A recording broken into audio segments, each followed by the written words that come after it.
Bonjour, bienvenue à toutes et à tous sur Cocotte TV. Aujourd'hui, une nouvelle vidéo de présentation. On vous parle du tout nouveau boîtier Fractal Focus 2. Un boîtier moyen tour ATX orienté Airflow qui propose un tout nouveau châssis. Un châssis qui se veut ultra simple dans sa conception et qui se veut aussi ultra simple à utiliser. Nous avons la version White TG Clear RGB, donc la version blanche avec panneau en verre trempé intégralement transparent et avec deux ventilateurs RGB de 140 mm. À l'avant, un boîtier qui sera proposé à un tarif de 109,90 €. On vous propose d'en faire le tour complet, c'est tout de suite, c'est maintenant, c'est sur Cocotte TV. On commence toujours avec les tech specs. Alors sachez que on est sur la version Focus 2 RGB White TG Clear Tint, donc avec le panneau qui n'est pas teinté, mais en verre trempé et avec deux ventilateurs RGB en 140 mm à l'avant. Les dimensions du boîtier sont de 471 mm de profondeur sur 215 mm de largeur, 450 mm de hauteur. Le poids est de 6,4 kg, ce qui est très léger. Au niveau des restrictions, ça sera alimentation de 250 mm max, carte graphique de 405 mm, ventilation de CPU de 170 mm de hauteur maximum. Les amis, avant de découvrir le reste de notre vidéo, on vous propose un petit peu de réclame pour GVG Mall, notre partenaire pour les clés Windows, un partenaire qui nous soutient depuis plus de 2 ans et on utilise très régulièrement les clés Windows pour nos machines. On utilise aussi les clés Office. Alors, comment ça fonctionne? On vous montre rapidement. Vous allez sur le site GVG Mall. Ici, vous tapez Windows 10. On prend l'exemple de Windows 10. Ensuite, hop, petite vidéo ici qui va vous expliquer comment ça fonctionne. Vous allez faire acheter maintenant sur cette fenêtre où vous allez avoir la licence Windows 10. Vous n'oubliez pas de mettre le code promo CVIP qui vous permet d'avoir la ristourne de Cocotland sur votre clé Windows. Ensuite, vous allez soumettre la commande. Vous allez arriver sur la page de paiement. Sur la page de paiement, vous pouvez le voir, vous avez tous les moyens de paiement qui sont disponibles, que ce soit par de la carte bleue, par PayPal, par tout ce que vous voulez. Vous allez faire payer maintenant. Ensuite, une fois que vous aurez payé votre licence, vous allez avoir à l'intérieur de votre panier votre clé Windows qui va apparaître.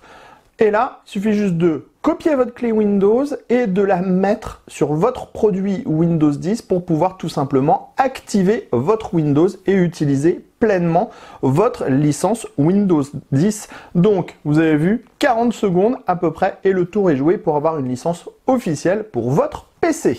Parlons maintenant du style. Ce Focus, alors particulièrement dans cette version noire et blanche, est absolument superbe.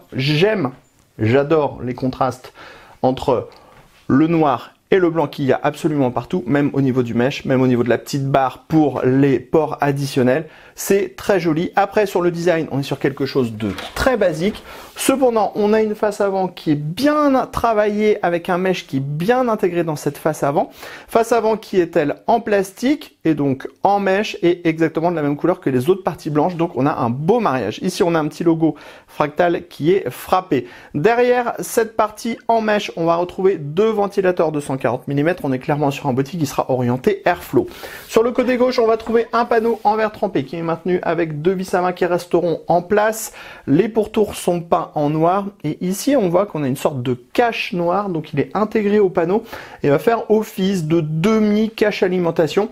Et ça fonctionne très bien, vous le verrez un petit peu plus tard. Dans la partie basse, on a des pieds classiques avec des petits tampons. On va y revenir un petit peu plus tard.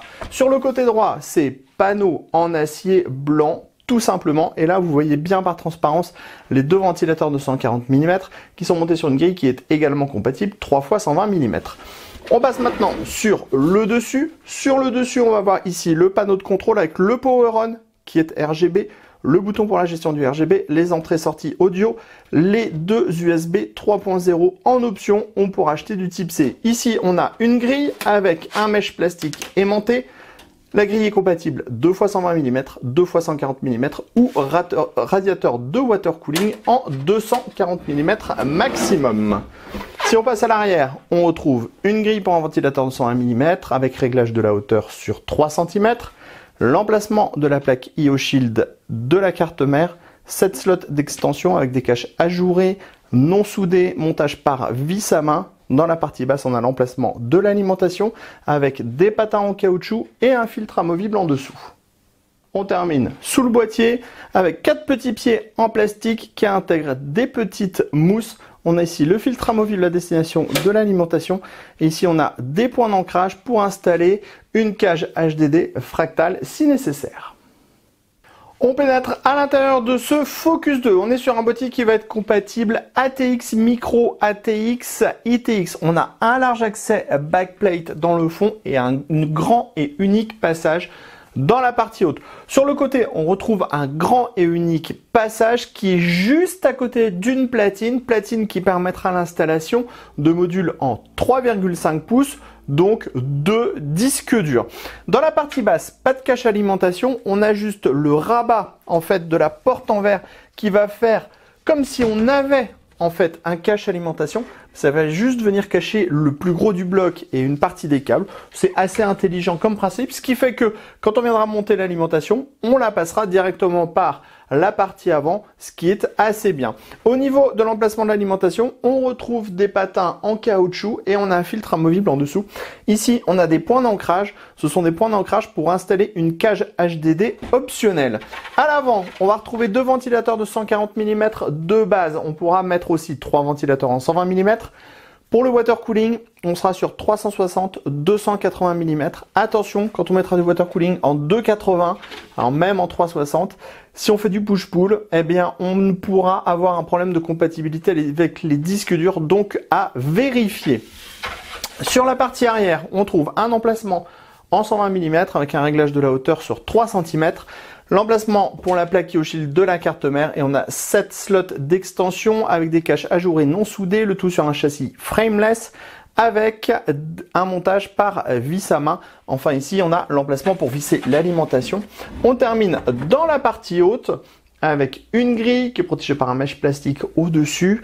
On est sur une compatibilité 2x120, 2x140 mm. Pour le water cooling, ce sera 240 mm maximum.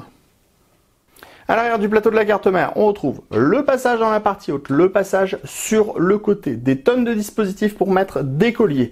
Ensuite, ici, on a 2 emplacements SSD avec du montage, sans vis, sans outils. Ici, on a la platine HDD pour 2 emplacements. Ici, on va avoir une sortie pour tous les câbles de l'alimentation et une entrée ou une sortie pour les câbles arrière de l'alimentation. Le châssis est très simple, mais vous allez le voir juste après en découvrant la machine montée, ça marche très bien et en plus le montage est vraiment ultra facile. On n'oublie pas ici toute la partie câble avec la gestion du RGB. On s'occupe maintenant de notre Focus 2 avec la configuration montée à l'intérieur de ce dernier. Comme vous pouvez le voir, c'est ultra propre. Alors clairement, on est sur un châssis qui est hyper simple, c'est ce qu'on vous expliquait avant. Du coup, le montage est aussi hyper simple puisque tout est ultra super accessible, tout est très facile. Après, ça restera un peu limité puisqu'on pourra mettre que 2 HDD et 2 SSD, mais ça remplit parfaitement son office. On a de la place pour la carte mère sans restriction. On a la platine avant pour pouvoir mettre les disques durs. Même si vous avez une carte graphique, ça ne va pas gêner. On a la hauteur nécessaire. Si vous voulez mettre du grand radiateur de water cooling en 360 mm, vous pourrez aussi. Attention, toutefois, puisque si on met du radiateur de water cooling en 360 mm, après, il faudra bien regarder pour la compatibilité avec les disques durs, notamment si vous voulez faire du push-pull. Et dans la partie basse, on n'a pas de cache alimentation. Alors, on a juste le petit cache qui est sur la porte, mais malgré tout, ça restera très propre une fois que le boîtier est fermé et le fait que ça soit intégralement ouvert sur le dessus, en fait, c'est relativement pratique puisqu'on n'a pas besoin de passer l'alimentation ou par l'arrière ou par derrière le plateau de carte mère. On la passe directement par l'avant et ça fonctionne assez bien. On va tout de suite passer de l'autre côté du châssis pour que vous puissiez découvrir le montage dans son intégralité. Hop. Voilà. Donc, comme vous pouvez le voir, c'est aussi très propre. On a des dispositifs partout pour mettre des colliers comme on le disait tout à l'heure. Le système de maintien des SSD est hyper pratique. C'est juste des sortes de bagues qui viennent forcer. Et donc vous voyez, pour mettre le SSD, on pousse et il est fixé. Pas d'outils, très pratique. Ensuite, on a une grosse sortie ici pour tous les câbles d'alimentation, donc ça permet de router facilement. Et après, on a un passage ici pour quelques câbles, donc ça reste très pratique, très facile à utiliser. Certes, on a comme toujours pas mal de câbles dans la partie haute à cause du RGB, mais comme on a pas mal d'espace ici, eh ben, ça permet de gérer assez facilement le montage et de gérer assez facilement les câbles pour avoir un résultat qui est vraiment très propre. On en termine de ce tour complet de ce boîtier Focus 2 par Fractal avec le boîtier allumé. Comme ça, on va pouvoir profiter du RGB. De base, on a deux ventilateurs de 140 mm de la marque qui sont présents à l'avant. Alors attention, on a une petite subtilité puisqu'on a également le Power On ici qui s'illuminera des mêmes couleurs que les ventilateurs. Et ça, c'est juste un tout petit plus. Mais c'est un petit plus qui change absolument tout. Pour changer les couleurs, on a le bouton sur le côté, ici, sur le dessus. Donc si là, on change, on passe en mode bleu classique, bleu turquoise, on a également le petit bouton qui va virer du bleu turquoise au bleu clair. Donc ensuite, voilà, on passe les différentes couleurs. Ce sont les différentes harmonies possibles. Et en fait, pour pouvoir changer de mode, il faudra rester appuyé longtemps sur le bouton, 2 secondes, ce qui n'est pas forcément la chose la plus pratique. Alors, on vous montre, on attend 2 secondes. Et là, on vient de passer en fait sur le mode avec les deux couleurs bleu et violet, mais en mode respiration.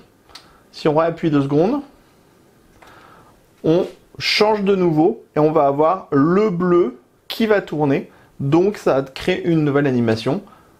Et si on réappuie, hop, on change de nouveau de type de disposition pour le RGB. Vous voyez, c'est pas la gestion la plus simple, mais en tout cas, ça fonctionne. Et après, si on appuie 2 secondes intégralement, on pourra éteindre les lumières. Donc, vous voyez, ça reste quand même assez pratique à utiliser. Et clairement, on peut le dire, si vous avez un ventira de CPU de type RGB qui est linké avec les deux ventilateurs avant, avec ce boîtier qui fait vraiment le top contraste entre le blanc et le noir, on a un résultat qui est vraiment très très beau en RGB. Bon, si on avait un petit ventilateur additionnel à l'arrière RGB, ça serait le pompon, mais clairement, ce petit bouton ici, c'est un vrai plus. Allez, du coup, on en profite pour vous dire à bientôt pour toutes nos prochaines vidéos sur Cocotte TV, et puis aussi à bientôt sur cocottland.com pour toutes nos news et tous nos articles.